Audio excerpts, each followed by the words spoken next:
IAS institute నిర్వహిస్తున్న all India scholarship exam pass అవ్వండి. 2 years ఫీజులో 50% మాత్రమే పే చేయండి. कौन बनेगा महाराष्ट्र सीएम? మూడు పార్టీల్లో సీఎం పీఠాన్ని అధిరోహించేది ఎవరు? ముఖ్యమంత్రి పీఠం బీజేపీదా, షిండే శివసేనదా, అజిత్ పవార్ ఎన్సీపీదా? మహారాష్ట్ర ప్రజలు మహాయుతి కూటమికే పట్టం కట్టడంతో ఇప్పుడు సీఎం పీఠం ఎవరిదన్న ఆసక్తి అందరిలో నెలకొంది. ఎవరికి వారే మా నాయకుడే సీఎం అని ప్రకటించుకోవడం ఉత్కంఠను రేపుతోంది. ముఖ్యమంత్రి పీఠంపై ఎవరు కూర్చుంటారు అనేది రాజకీయ వర్గాల్లో తీవ్ర చర్చకు దారితీస్తోంది.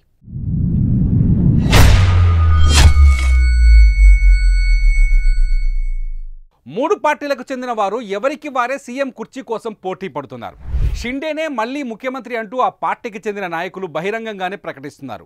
ప్రస్తుత ముఖ్యమంత్రి ఏక్నాథ్ షిండే అదే పదవిలో కొనసాగుతారని స్పష్టం చేస్తున్నారు.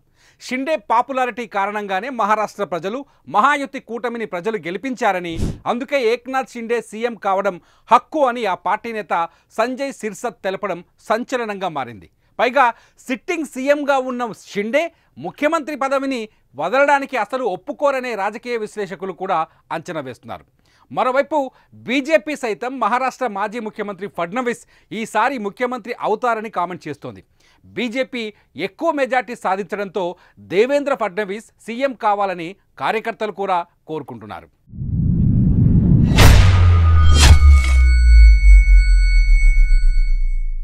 మహారాష్ట్ర ముఖ్యమంత్రి అజిత్ పవార్ అంటూ పూణేలో పోస్టర్లు కనిపించిన సంగతి తెలిసిందే.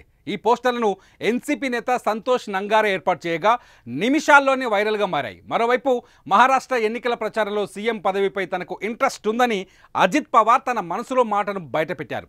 విజయం తర్వాత కూడా అజిత్ పవార్ సీఎం పదవి రేసులో నిలిచారు. అజిత్ పవార్ ఎంట్రీతోనే మహాయుతికి మంచి స్పందన కనిపించిందని ఇప్పటికే ఆ పార్టీ నేతలు ప్రచారం చేసుకుంటున్నారు. కూటమిగా మూడు పార్టీలు సమన్వయం, ఎన్సీపీ నుంచి వ్యతిరేకించి బయటకు వస్తూనే ఆ పార్టీకి భారీ నష్టం చేసి మహాయుతికి మేలు చేశారని గుర్తు చేస్తున్నారు. గతంలోనే అజిత్ పవార్కు సీఎం పదవిపైన ఆఫర్ వచ్చిందని, ఇచ్చి తీరాలని డిమాండ్ చేస్తున్నారు.